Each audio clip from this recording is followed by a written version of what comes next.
ज्ञान से पहले ध्यान अनिवार्य है। तो इस आध्यात्मिक सत्र को शुरू करने से पहले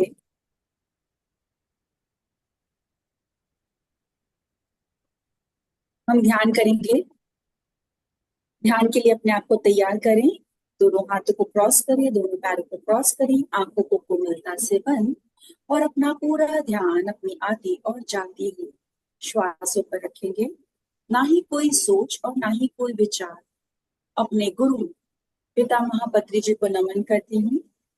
स्पिरिचुअल टैबलेट के जनक डॉक्टर जी के जी को और प्रवीणा मैम को दिल से हार्दिक अभिनंदन।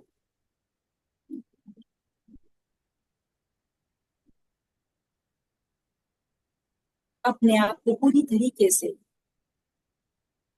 शांत करें। कहीं कोई तनाव नहीं, कहीं कोई खिंचाव नहीं। सिर्फ सिर्फ आप और आपकी श्वास। तो अपनी श्वासों के साथ बने रहें, अपनी श्वासों के साथ एक हो जाएं। एक प्यारी सी मुस्कान को अपने साथ, अपने समक्ष हमेशा रखें। अपने गुरु का आशीर्वाद लें। जिस भी रूप में आप अपने ईश को, गुरु को मानते हैं, उन्हें नमन करें और ध्यान में बैठें।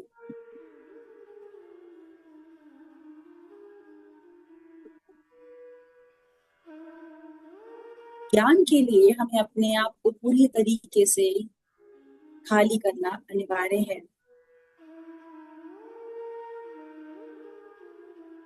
अपने पात्र को खाली रखें ताकि इसमें जो भी हम विजडम लें उसे पूरी तरीके से आत्मसात कर सकें। प्यारी सी मुस्कान के साथ इस ध्यान की यात्रा को शुरू करते हैं मास्टर्स। सहज, सरल, स्वाभाविक स्थिति रखें और अपने श्वासों के साथ एक हो जाएं।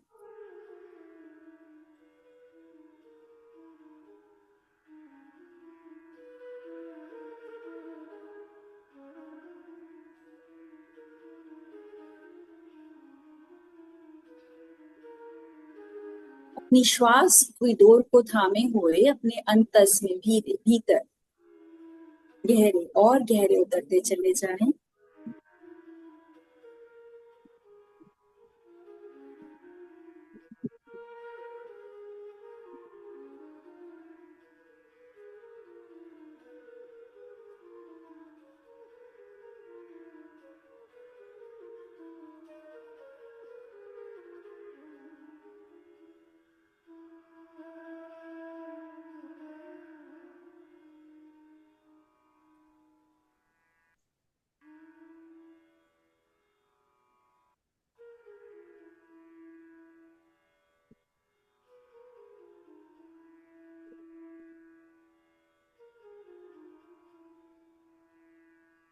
एक बाहरी दुनिया है और एक भीतरी दुनिया है। अपने ईश्वरत्व को जानने के लिए, अपने आप को पहचानने के लिए, मैं कौन हूँ, मेरा अस्तित्व क्या है, मेरी पहचान क्या है, मेरा पर्पस ऑफ लाइफ क्या है, इसके लिए हमें अपने भीतरी दुनिया में प्रवेश करना पड़ेगा। अपने भीतरी तल पर जाकर अपने आप को जानना होगा, बाहर के शोर से दूर। ये ऐसी जगह है जहां पर शांति, असीम शांति,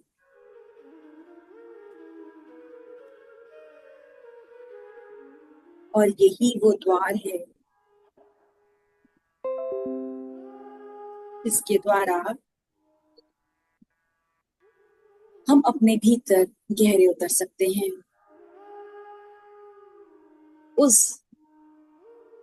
डिवाइन बीइंग से मिल सकते हैं, उनमें मर्ज हो सकते हैं, उनमें एक हो सकते हैं।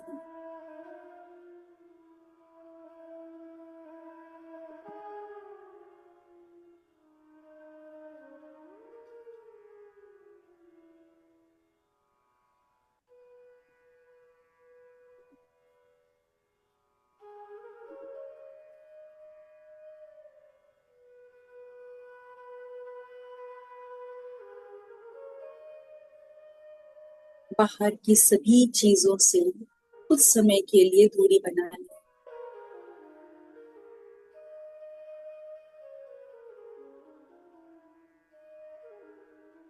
और अपने सहज सरल स्वाभाविक श्वासों के साथ एक हो जाएं।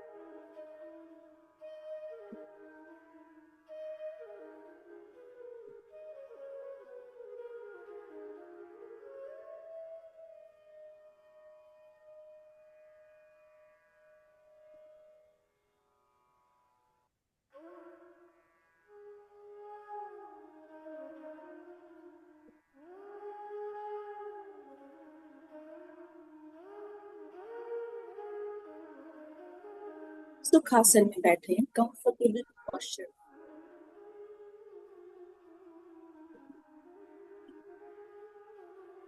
वो आसन जो आपको सुख देता हो, आराम देता हो, जहां आपको काफी देर बैठने के बाद भी दिक्कत ना होती, ऐसा आसन सुखासन कहलाता है। सुख पूर्वक आसन।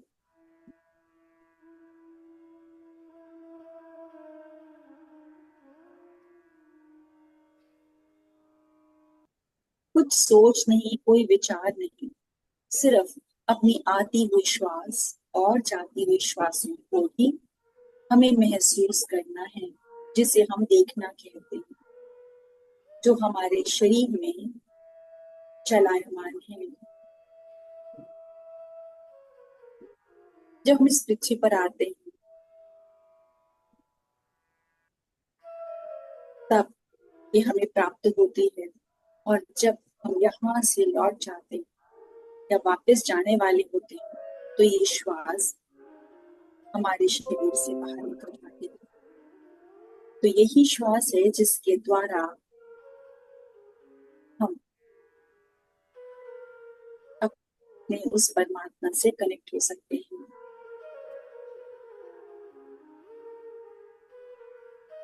थोड़े समय के लिए इन्हीं श्वासों के साथ मिल जाना है,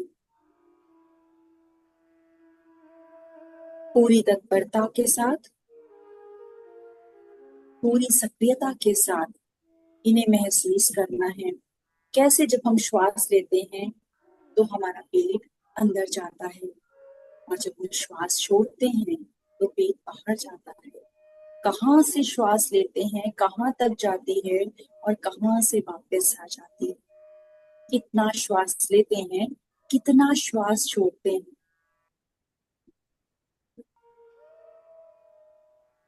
अपने श्वास की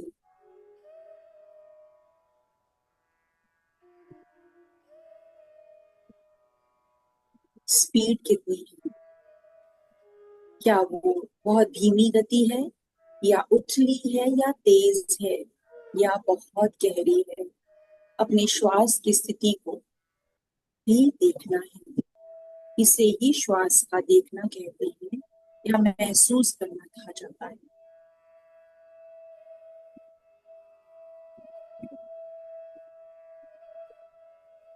जब हम ये क्रिया कर रहे होते हैं तो धीरे धीरे हमारा मन शांत होने लगता है, बुद्धि स्थिर होने लगती है,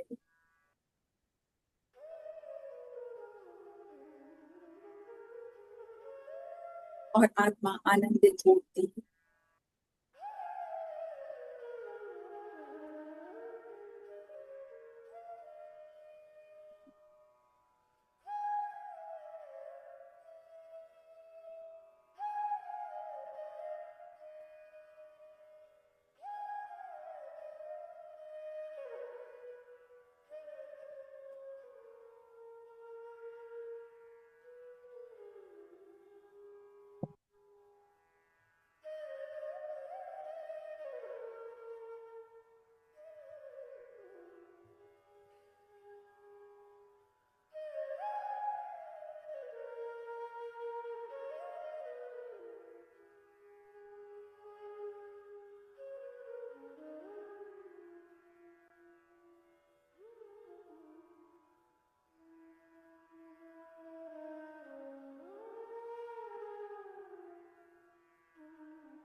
अपने श्वासों के साथ बने रहेंगे। लास्ट के 5 मिनट बाकी हैं।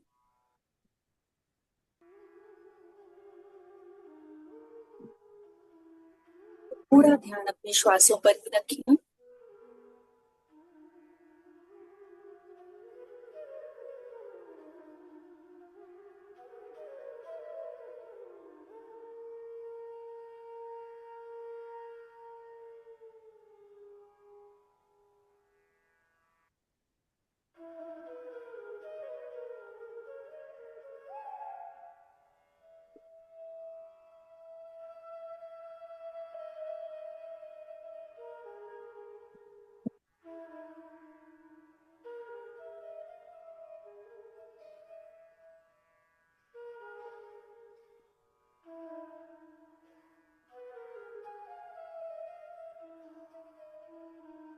श्वास का आना और श्वास का जाना, इसी आने और जाने के बीच में जब श्वास से होती है, एक हो जाती है, उसे ही कहा जाता है आनापानसति।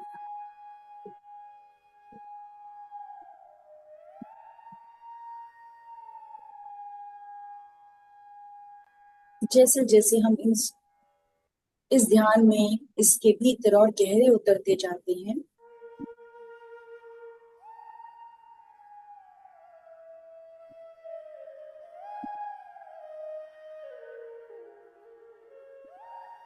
हम गहरे अनुभवों का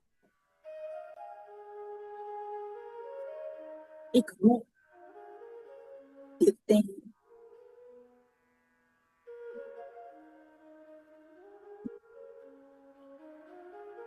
उसे आत्मसात करते हैं।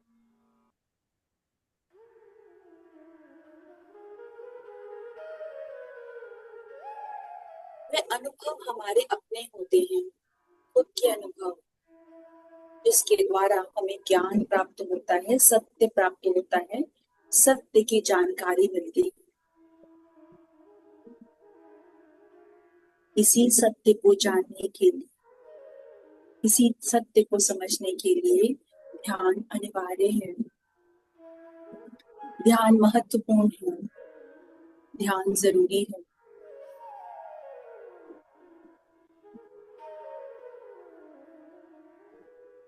ध्यान द्वारा हम अपनी आत्मा से जुड़ते हैं,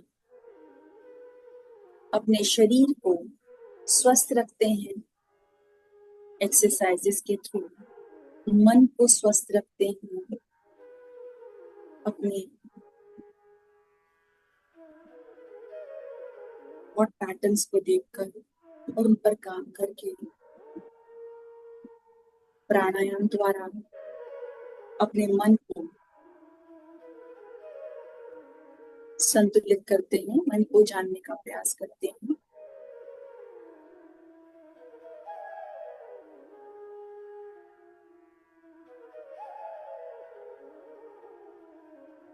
और आत्मा की उन्नति के लिए, आत्मा के लिए, आत्मा का पूजन है हमारा ध्यान। ध्यान प्राप्त होता है अपनी श्वासों को साधने से।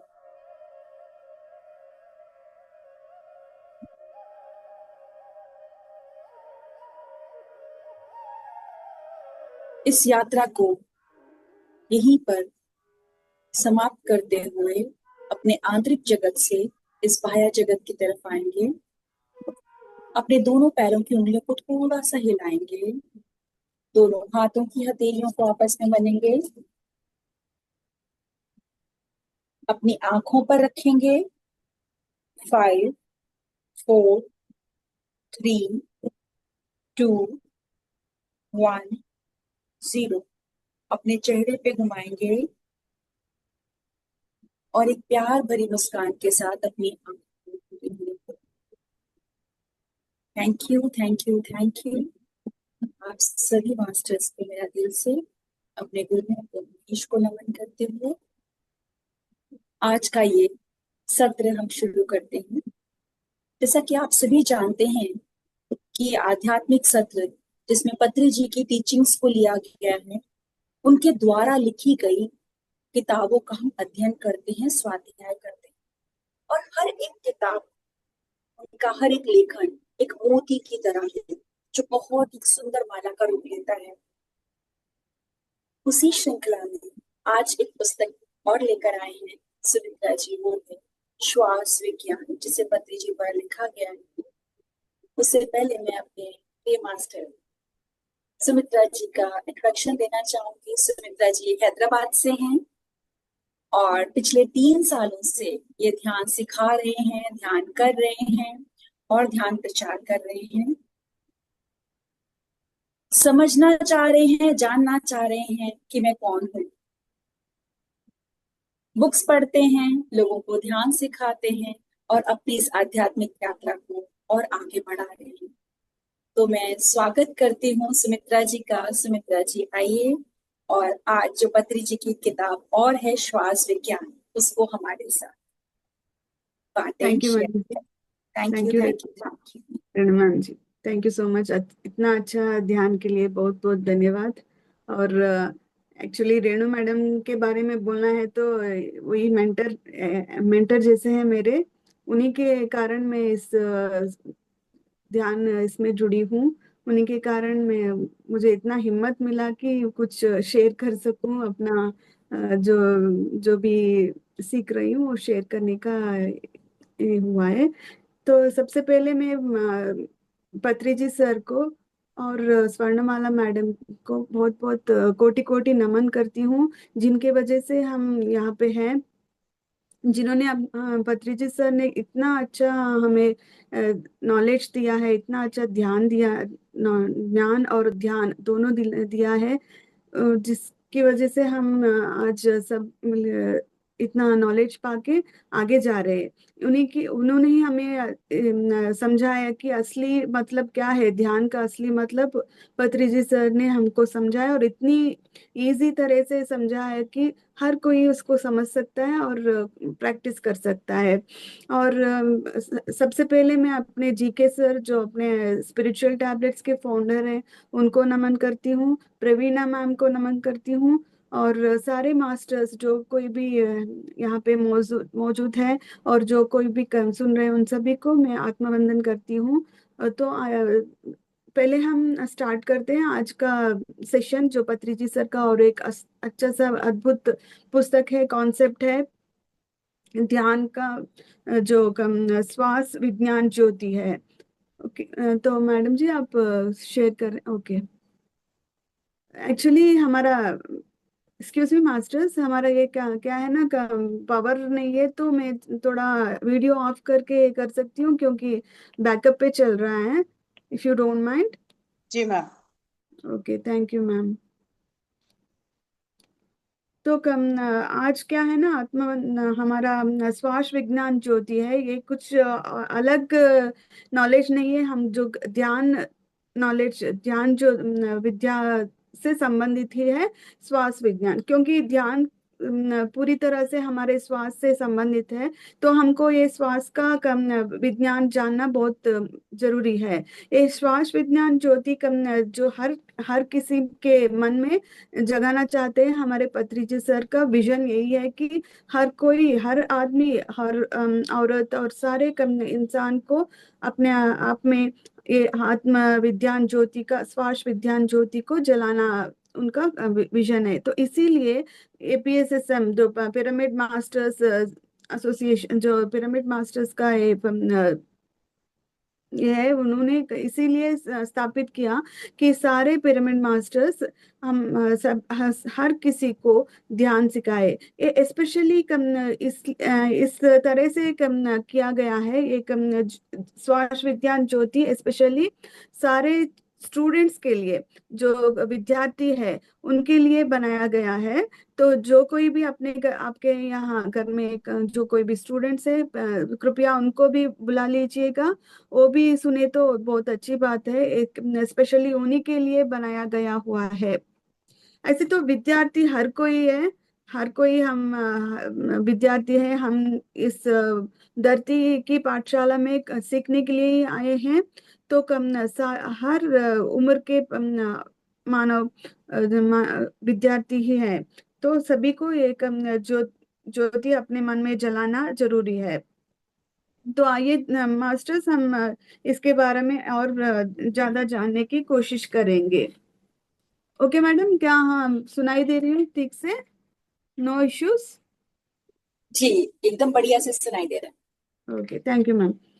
तो पहले हम जानते हैं कि ये श्वास विज्ञान ज्योति है क्या।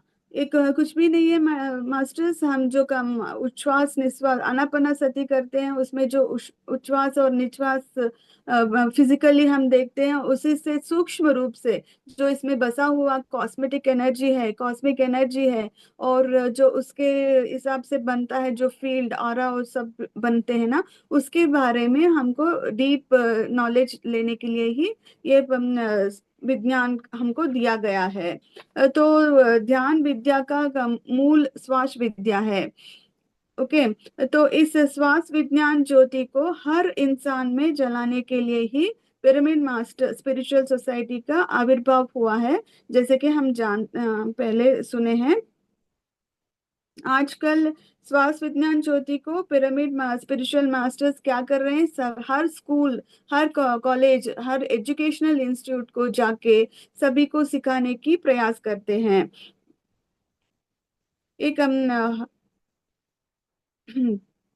विद्यार्थी जीवन के लिए सिर्फ पढ़ाई ही नहीं, उसके साथ साथ ध्यान भी बहुत ही आवश्यक है, क्योंकि हर विद्यार्थी को हर विद्यार्थी अपने जीवन को सफलता करने के लिए उसको क्या चाहिए, मेन मेन चीज है क्या चाहिए कि स्थिरता चाहिए, दृढ़ता चाहिए, दृढ़ रहना चाहिए, याद रखने की क्षमता मीन्स शक्ति चाहिए, और उनको तेज और सबकी तेज उमंग और सब शक्तियों की जरूरत है। ये सब शक्ति कब मिलेंगे हमें, जब हम अच्छी तरह से ध्यान करेंगे, तो हमारे सारे जो भी शक्तियां हैं वो अच्छी तरह से और मजबूत हो जाएंगे, और हम बहुत ही नॉलेजेबल पर्सन हो जाएंगे। तो इसके लिए बचपन से ही सभी को ये विद्या सीखनी पड़ती है। तो तभी हम सब ठीक ठाक से कर सकते हैं। इसके लिए हमें पत्री जी सर ने इससे और भी अच्छी तरह से समझाने के लिए वो क्या बोले हैं, 5 फिंगर्स का कॉन्सेप्ट हमें दिया गया है। तो जैसे कि हमें मालूम है सारे एक क्या है, जो छोटी लिटिल फिंगर, चिकनी फिंगर है, ये किसका प्रतीक है, बोले बोले तो ये खेल कूद। सारे बच्चों को खेल कूद बहुत आवश्यक है। बिना खेलों के अपना शरीर दृढ़ता नहीं मिलती है, और मन को वो क्या है, फ्रेशनेस और शक्ति नहीं मिलती है। तो सभी बच्चों को खेल कूद जरूर अपने जीवन में पार्ट रखना है। तो दूसरा वाला जो आता है, वो रिंग फिंगर, जो अनामिका बोलते हैं हम उनको, वो दूसरी उंगली किसकी प्रतीक है, गाना बजाना। तो बच्चों को गाना खूब सीखना है, और जो भी अपने इंटरेस्ट है, ऐसे शास्त्रीय पद्धति में नहीं की जरूरत नहीं है। अगर उनको गुनगुना सकते हैं, कुछ भी गा सकते हैं, कीर्तन गा सकते हैं, भक्ति गीत गा सकते हैं, कुछ भी गा सकते हैं। ये क्या होता है, गाने से वो बहुत अच्छी तरह से ओपन हो जाते हैं, अपना सारे जो फ्रेंड्स के साथ रिलेशनशिप अच्छा हो जाता है, और खुल के जी सकते हैं। तो गाना बहुत जरूरी है बच्चों के लिए। और तीसरी तीसरी उंगली जो बड़ी वाली है, मिडिल फिंगर है, वो किसके लिए है, पढ़ाई के लिए है। तो पढ़ाई भी जरूर है बच्चों के लिए। लेकिन पढ़ाई ही कम जरूरी नहीं है। सिर्फ पढ़ाई नहीं करना है, ये सब काम करते हुए पढ़ाई भी एक पार्ट ऑफ द लाइफ, उनके जीवन का एक पार्ट है बच्चों के लिए। सिर्फ पढ़ाई करके ही नहीं कम कर सकते हैं। तो लास्ट फिंगर जो इंडेक्स फिंगर है, वो किसके लिए है, वो घर के काम को करने के लिए। बच्चों को सिर्फ यही काम नहीं, पढ़ाई गाना और खेल कूद ही नहीं, उनको अपने घर में भी कामकाज करना चाहिए, अपने पेरेंट्स को हेल्प करना है। जो भी बड़े लोग रहते हैं, ग्रैंड पेरेंट्स रहते हैं, उनको भी हेल्प करना है। और सब काम जितना बन पड़े उतना हेल्प करके बाद में उनको स्कूल या कॉलेज को जाना पड़ता है। तो आखिरी सबसे इम्पोर्टेंट आता है हमारा थंब फिंगर। ये थंब फिंगर किसका प्रतीक है? ध्यान का प्रतीक है। तो ये सब करते हुए हमको बच्चों को ध्यान भी जरूर करना चाहिए। जैसे कि हमारे हाथ में सबसे इम्पोर्टेंट क्या है? थंब थंब फिंगर ही इम्पोर्टेंट है। तो इस ऐसे ही ध्यान सबसे ऊपर आता है। सबसे पहल क्या आता है? ध्यान, थंब आता है। तो जब हम ध्यान का प्रैक्टिस करेंगे, तब सारे अलग चीज भी जो जो हम खेलने में, पढ़ने में या गाने में, उस सब में भी अब हम बहुत अच्छी तरह से निखार सकते हैं, अपना टैलेंट को अपना अच्छी तरह से निखार सकते हैं, और सब में अपनी उत्तीर्णता पा सकते हैं। तो इसीलिए हमको ध्यान का बहुत ही कम स्ट्रेस करके पत्री जी सर बोलते हैं कि ध्यान बहुत जरूरी है। बचपन से सभी बच्चों को ध्यान सिखाना बहुत ही जरूरी बात है। तो समझ में आ गया ना मास्टर जी? जो जो जो फिंगर्स है वो सब जिसका प्रतीक है। तो जीवन में ध्यान सबसे महत्वपूर्ण माना जाता है। हम जितना ध्यान करेंगे, पढ़ाई, गाना, खेल आदि सब उतने ही अच्छे होंगे। ओके। तो सबसे पहले आता है ध्यान। तो क्योंकि विद्यार्थियों को जो स्टूडेंट्स हैं उनको ध्यान विद्या का सीखने से उनके शेष अदर कम एक्टिविटीज जो शेष जीवन में है, वो कम सब अच्छी तरह से अच्छी रूप से हो जाता है। जब हम अच्छी तरह से खेल लेते हैं, जो भी हम अपना जो चाहना चाहते हैं, जो भी खेल स्पोर्ट्स में हो या कुछ अपने घर में चेस कुछ भी हो, जो हम चाहते हैं, जो बच्चों का इंटरेस्ट है उसमें अच्छी कम तरह से खेलने से, और जो भी टैलेंट अदर कम गाना हो या पेंटिंग हो या डांसिंग हो उसमें अच्छा परफॉर्म करने से, और बच्चों में क्या है, कॉन्फिडेंस आ जाता है। तो उस कॉन्फिडेंस के वजह से उनको बहुत इंटरेस्टिंग लगता है। जो भी अपना एजुकेशनल लाइफ है वो बहुत अच्छा लगता है। और ऐसे ही जब बचपन से ही उनका कॉन्फिडेंस बढ़ता रहे, तो जब बड़े होने पर उनको और भी अच्छा कौन रहता है, और सब में उनको सक्सेस मिलता है। तो सफलता मिलने से क्या होता है, उनको बच्चों को कॉन्फिडेंस मिलने से लाइफ बहुत इंटरेस्टिंग लगता है। अगर बच्चे सभी में सफल नहीं हुए तो उनको कम बहुत मासूम, वो क्या होता है, उनको कम बहुत डिप्रेशन आ जाता है, और उनको समझ नहीं आता है कि हार को कैसे लेना है, जीत को कैसे लेना है, और आपको अपने आप को कैसे बदलना है, वो सब उनको समझ में नहीं आने से वो निराश हो जाते हैं। इसीलिए ध्यान बहुत ही इम्पोर्टेंट है। तो अम,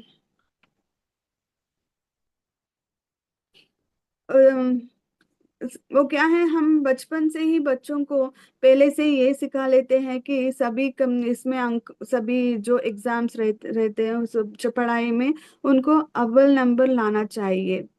ऐसा हम सिखा देते हैं बच्चों को। एक तो बच्चे भी ऐसे ही मोटिवेट हो जाते हैं कि सब जो भी हो काम करेंगे उसमें पहला ये आना है। अगर उसको कुछ कम आ गए तो वो उसको स्वीकार नहीं कर सकते हैं।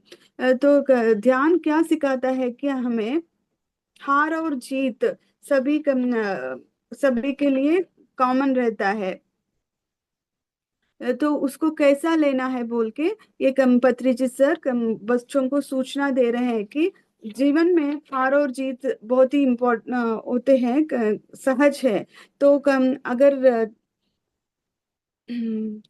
अगर विद्यार्थी ये जीत को हार को कैसे देखना चाहिए उनको, उसके लिए वो डिप्रेस नहीं होना चाहिए, और अभिमान, घमंड और निराश आदि के शिकार नहीं होके बहुत स्थिर होना चाहिए। इसी को हम क्या बोलते हैं, इस स्थिरता को ही क्या बोलते हैं हम, विजयी माना जाता है। ओके। तो क्या बोलते हैं पत्रिजी सर की, प्रैक्टिस मेक्स मैन परफेक्ट। जो हार में ही जीत है, ऐसे बोला बोला जाता है। अगर एक बार हार गए तो हम ये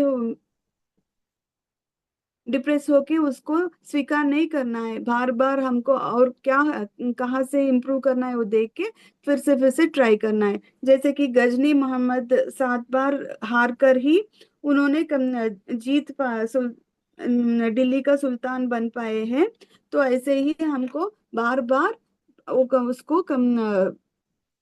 ट्राई करना चाहिए। अगर कम there is no, Badriji sir बोलते हैं कि there is no failure at all. किसी को भी हम फेल्यूर के इसमें नहीं देखना चाहिए। एक बार पत्थर जैसे हम मारते हैं ना पत्थर को, एक बार मारने से टूटता है क्या? नहीं ना, उसको बार बार मारना पड़ता है। जैसे कि 15 बार या 20 बार पड़ने के बाद ही वो कम टूटता है। ये 20वीं बार मारने से ही वो टूट गया बोल के वो हम नहीं सोच सकते। ये पहले से इतने सारे मार काटने के बाद ही वो टूटा है, उसको हमको ध्यान में रखना चाहिए। इसीलिए हमको कितना बहुत बार हमको ट्राई करना चाहिए।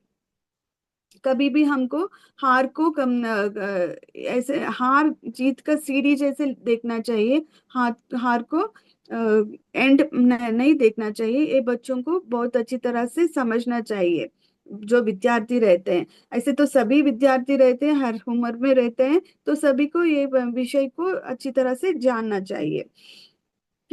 तो विद्यार्थी बहुत सेंसिटिव रहते हैं, इसीलिए उनको उनको ही ध्यान में रख के पत्रिजा सर ने ये सब बताया हुआ है।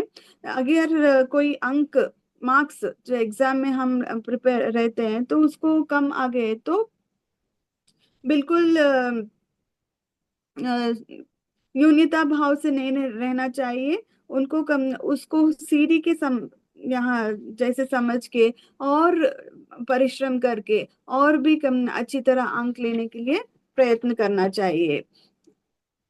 तो उसके लिए एक अच्छा सा कबीर का दोहा बताया पत्रिजी सर ने।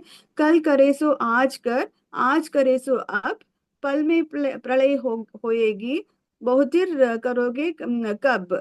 तो जो भी काम को है हम आज ही अभी का भी करना चाहिए, उसको टालना नहीं चाहिए। ओके। तो विद्यार्थी दश में ही हमको ऐसे ध्यान सीखना बहुत इम्पोर्टेंट है बोल के बोल रहे हैं। तो जैसे हमें मालूम है, हमें बहुत सारे कला कला है, 64 कला है, आपको हम सभी को मालूम है ना। तो उसमें सबसे पहले है वो है ध्यान का कला। तो पहले जो हमारे यहाँ गुरुकुल ऐसे रहते थे, नालंदा यूनिवर्सिटी ऐसा रहता था ना। उसमें सबसे पहले बच्चों को क्या सिखाया जाता था? ध्यान सिखाया जाता था। तो सबसे पहले आता है ध्यान। इसीलिए एक सारे पेरेंट्स को, सारे माता पिताओं की जिम्मेदारी है कि अपने बच्चों को ध्यान सिखाया गया जाए। सिखाना सिखाना बहुत इम्पोर्टेंट है। 5 वर्ष वर्ष के ऊपर से बच्चों को ध्यान सिखाना चाहिए। अगर पेरेंट्स ध्यानी है तो बहुत अच्छी बात है, उनके साथ बैठ के सीख लेंगे और उनकी परवरिश बहुत अच्छी तरह हो जाएगी। अगर पेरेंट्स को मालूम नहीं है ध्यान, तो उनकी जिम्मेदारी है कि वो कोई भी पिरामिड मास्टर्स को अप्रोच करे, या नहीं तो कोई ध्यान सिखाने वालों के पास जाए और उन बच्चों को ध्यान सिखाना चाहिए ये। क्योंकि बचपन से ही ये सीखने से बहुत ही बैलेंस्ड लाइफ उनका रहता है। तो पत्रिजी सर बोलते हैं कि सारी दुनिया में बच्चों को ध्यान सिखाना ही बहुत इम्पोर्टेंट काम है। ओके। तो सिर्फ पढ़ाई ही बच्चों के लिए नहीं है। सारा दिन सिर्फ पढ़ने से कुछ नहीं मिलता है। हमको जो बाद में लाइफ में प्रॉब्लम्स को जो फेस करना है, तो उनको ध्यान सीखना बहुत ही इम्पोर्टेंट है, क्योंकि उससे से ही हम बैलेंस्ड लाइफ रहते हैं। तो ध्यान कैसे किया जाए मैडम? अभी जो आपने पहला वाला last how to do procedure procedure बोल के लिखा था आपने। हाँ। ध्यान विद्या कैसे करेंगे हम, श्वास अनुसंधान कैसे करेंगे हम, बोले तो जब सांस प्रशांत, ये श्वास और माइंड का जो विद्या है ना, मन का विद्या और श्वास का विद्या और ध्यान विद्या सभी एक ही है। अगर हम श्वास विद्या सीख लेंगे तो हम ध्यान विद्या सीख लेंगे और मन का विद्या भी सीख लेंगे, क्योंकि श्वास और मन जो है वो दोनों इंटरकनेक्टेड है। जो अपना श्वास को हम कंट्रोल कर लेंगे तो हमारा माइंड भी कंट्रोल में रहता है। आपने जरूर ऑब्जर्व किया होगा, जब हम श्वास धीरे से लेते हैं तो हमारे जो माइंड में जो थॉट्स रहते हैं वो सब कंट्रोल में रहते हैं। अगर हम गुस्से में रहते हैं तो अपने आप हमारा श्वास बढ़ जाता है। तो इसीलिए जो श्वास कंट्रोल करेंगे तो हम माइंड को भी कंट्रोल करना सीख लेते हैं। तो हमें एक सबसे अच्छा जो प्रोसीजर हमें पत्रिजी सर ने दिया हुआ है वो है आनापानासति का। तो आनापानासति बोले तो आन बोले तो बोले तो उच्छ्वास, और अपाना बोले तो निश्वास और ब्रेथ। और इन सब दोनों का मिलन ही सती है। जो हम ये उच्छ्वास निश्वास करते हैं उसको ऑब्जर्व करना ही ये आनापाना सती का प्रोसीजर है। तो हमको क्या करना है, हम सुख आसन में जो रेणु मैडम जी अभी बोले थे जैसे बैठना है कि बोले सुख आसन में बैठना है। ये जरूरी नहीं है कि हम अपना स्पाइन को स्ट्रेट रख के बैठना चाहिए। जो बैठ सकते हैं वो बैठ सकते हैं, नहीं तो रिलैक्स्ड प्रोसीजर में बैठ सकते हैं। और हाथों को लॉक करना है और आंखें बंद करना है और मुंह को भी बंद करना है, क्योंकि मुंह में मन और मन में शून्य, उसका नाम ही ध्यान है। जो हम बोलते हैं उससे उससे बहुत सारा कॉस्मिक एनर्जी, बहुत एनर्जी यूज हो जाता है। जैसे कि हमको ये फिजिक्स का थियरी मालूम मालूम है ना, जो भी हम काम करते हैं तो उससे क्या होता है, हम बहुत सारा एनर्जी स्पेंड हो जाता है, बहुत ये होता है। तो इसीलिए हमको क्या करना है, ध्यान करने के वक्त आंखों को बंद करना है। आंख से ही हमको 80% एनर्जी चली जाती है, तो इसीलिए हमको आंख बंद करना है, मुंह बंद करना है और हाथों को और पैरों को बांध लेके बैठ जाने हैं। इससे क्या होता है, हमारा सारा एनर्जी, जो भी एनर्जी है वो बाहर नहीं जाता है और ऊपर से हमको कॉस्मिक एनर्जी आता है। तो इसीलिए हमको ध्यान ऐसे करना है। और जितना चाहिए हमको, जितने देर चाहिए हमको ध्यान करना चाहिए। अगर ये, लेकिन पहली फर्स्ट रूल क्या है कि जिसकी उम्र, जो अगर बच्चे 10 साल के बच्चे हैं तो उनको कम 10 मिनट जरूर करना चाहिए। अगर 20 साल के हैं तो 20 मिनट जरूर करना चाहिए। उससे हमारे एज के मुताबिक, एज के हिसाब से ही हमको ध्यान करना चाहिए, जरूर उतना टाइम करना चाहिए। ऐसे हमको मालूम है ना कि अगर पास परसेंटेज मार्क्स में 35 या 40 नहीं आया तो हम फेल हो जाते हैं। 15 या 20 आने से हमको पास नहीं कहा जाता है। ऐसे ही हमको पूरा अपना एज के हिसाब से ध्यान करना ही असली ध्यान बोला जाता है। तभी हमको उससे जो मिलना, जो बेनिफिट्स मिलते हैं वो पूरी तरह से हमको मिलेंगे।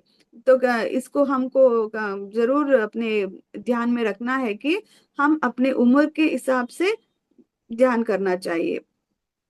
और मन को मौन रखना चाहिए, कोई भी मंत्र का पाठ नहीं करना चाहिए।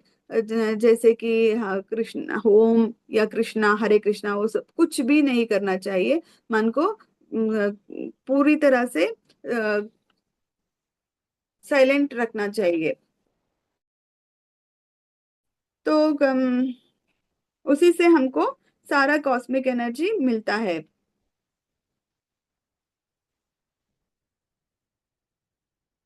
जब हम सांस पर ध्यान दे रखते हैं, तब हमको सांस की प्राण शक्ति हमें मिलेगी। ऐसे ही तो हम सभी विद श्वास ही बर्थ टाइम से ही हमको श्वास आता रहता है, लेकिन हम उसके ऊपर ध्यान नहीं देते हैं। इसीलिए क्या होता है, हमें सिर्फ ऑक्सीजन मिलता है, लेकिन उसका शक्ति नहीं मिलता है। जैसे अब अगर हम बोले तो ये कम जो इंस्ट्रूमेंट, जो भी इलेक्ट्रिकल इंस्ट्रूमेंट्स हैं, उसमें कम इलेक्ट्रिक पावर पावर होने से ही कुछ भी चलता है। ऐसे ही हमको प्राण शक्ति मिलने से ही हम चल सकते हैं।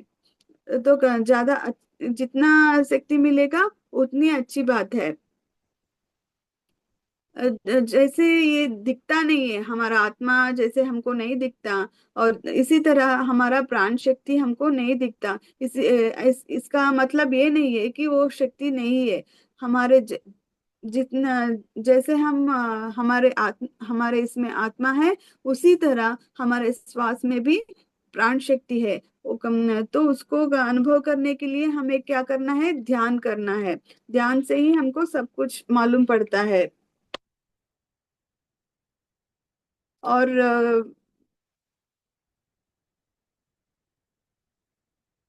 सो एक पत्री जी सर बोलते हैं कि विद्यार्थियों को जीवन में सब सफलता कब हो, सब में सफलता चाहिए। उसका मार्ग एक सांस विज्ञान ज्योति ही एक अच्छा एकमात्र मार्ग है। और हम अपना ज्योति हम खुद ही को प्रज्वलित करना चाहिए। कोई और आके हमको नहीं सिखाए बताएगा। वो सिखा सकता है, मास्टर्स हमको सिखा सकते हैं, लेकिन विद्यार्थी खुद अपने आप ध्यान का अभ्यास करके उसको उसकी ज्योति को उसको प्रज्वलित करना पड़ता है।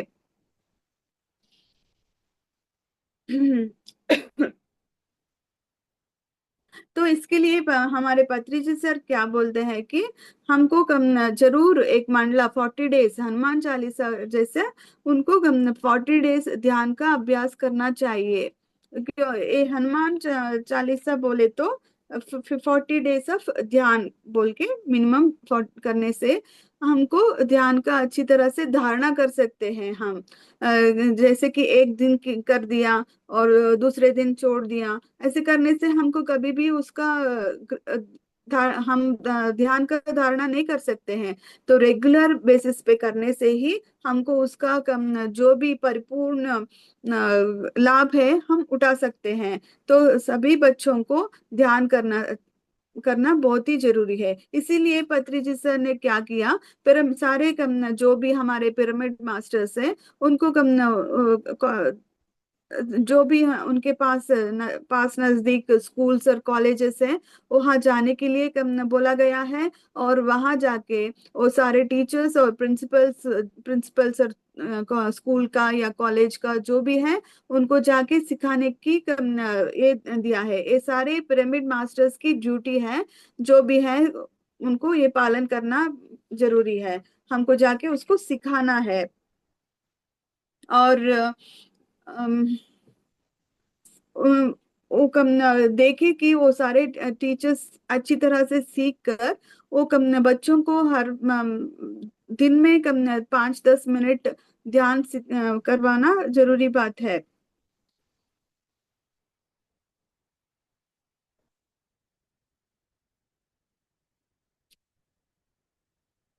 तो जैसे कि हम जानते हैं पुराने इसमें गुरुकुलों में जो श्री वशिष्ठ महामुनि थे, वो श्री राम जी को और संदीपनी ने श्री कृष्ण को क्या सिखाया है, यही ध्यान का मूल मंत्र सिखाया है। वही अब हम फिर से सीख रहे हैं। वो सच जो सत्य है, जो तब सत्य है वो अब भी सत्य है। क्योंकि सत्य कभी बदलता नहीं है और अनेक नहीं रहते। सत्य हमेशा एक ही रहता है। वो है ध्यान का सत्य। और वो आनापाना सती ही हमारा सबसे अच्छा मेडिटेशन पद्धति है। उसी को हमको पालन करना चाहिए, ये बोलते हैं।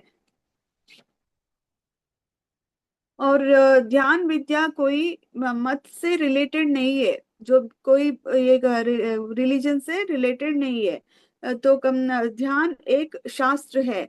ओके। तो हमको एक मन मन को शांत रखने का, ध्यान क्या है? मन को शांत रखने का एक ज्ञान सूत्र है। तो कम इसे कोई भी रिलीजन बेस्ड नहीं समझना चाहिए। ये एक साइंटिफिक प्रैक्टिस है। इस हर कोई कर सकता है। वो कोई भी रिलीजन से बिलोंग करता होगा, वो सभी को करना पड़ता है। करने से ही हमको जो उसका लाभ है वो मिल सकता है। जो पत्रिजी सर करते हैं, कहते हैं कि थोड़ी सी श्वास विद्या ही एक पहाड़ संजीवनी पहाड़ विद्या जैसी समान है, विद्या के समान है। क्योंकि थोड़ा सा श्वास पे ध्यान रखने से हमें जो भी सारे कम शारीरिक रुग्मता रहता है ना, जो भी कम अगर कोई थोड़ी सी हेल्थ इश्यूज रहे तो भी अपने आप ही वो सब कम हो जाते हैं। और बच्चों को जो भी थोड़े बहुत बैड हैबिट्स रहते हैं ना, बुरी आदतें, जैसे कि लेट उठना और ज्यादा बात करना, टाइम वेस्ट करना, ये सब अपने आप ही चले जाते हैं। और उनको अच्छी डिसिप्लिन वो सब मिलता है ये ध्यान करने से ही। कुछ करने का जरूरत नहीं है, सिर्फ ध्यान करने से ही बच्चों को ये सारी लब्धि होती है। तो कम एक तो पत्रिजी सर की स्वप्न ये क्या है, विजन क्या है कि सारा संसार एवं ध्यान जगत शोभायमान हो, इसकी आकांक्षा करते हुए पत्रिजी सर इस कॉन्सेप्ट को एंड करते हैं। तो मेन बेसिक इस कॉन्सेप्ट में क्या है कि हमारी जो भी हम पिरामिड मास्टर्स है, हमारी एक ड्यूटी बनती है कि जो भी विद्यार्थी या कम कोई भी हमें दिखे या स्कूल और कॉलेज में जाके बताने चाहिए तो वहां जाके भी बता सकते हैं। लेकिन सभी विद्यार्थियों को ध्यान सिखाना है और सभी को इस ध्यान मार्ग में लाना है। तो कम हमारा भविष्य जो फ्यूचर जनरेशन है वो बहुत अच्छी तरह से बनेगा। तो कम हम इस इतनी अच्छी सी कम नॉलेज देने के लिए हम पत्री जी सर को बहुत बहुत धन्यवाद करते हुए, मैडम जी यहीं पे मैं कंप्लीट करती हूँ। Thank you, thank you, thank you. कुछ और ऐड कर सकते हैं तो कोई masters, please you can add.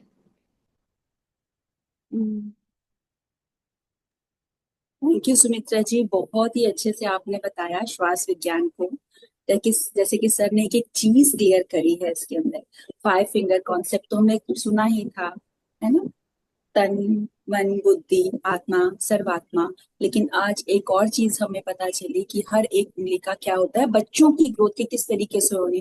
उन्हें नाच गाना भी आना चाहिए, उन्हें खेल कूद में भी आगे होना चाहिए, उन्हें पढ़ाई भी करना चाहिए, उन्हें घर के कामों का भी आना चाहिए। जब ये सब साथ में होंगे और ध्यान सर्वोपरि, तो आगे बढ़ना ही, जरूर बढ़ेंगे ही बढ़ेंगे। तो थैंक यू सुमित्रा जी, बहुत अच्छा आपने शेयर थैंक यू, किया हमारे साथ सर के ये चीज। Thank you. Thank you madam ji, thank you.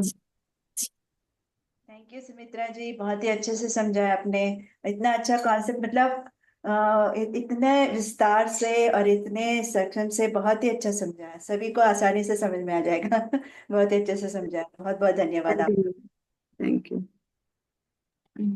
Thank you ma'am. Thank you ma'am. थोड़ा वो पावर का प्रॉब्लम है तो हमारा यहाँ बैकअप अच्छा नहीं है। सॉरी, मैं वीडियो ऑन नहीं कर सकी।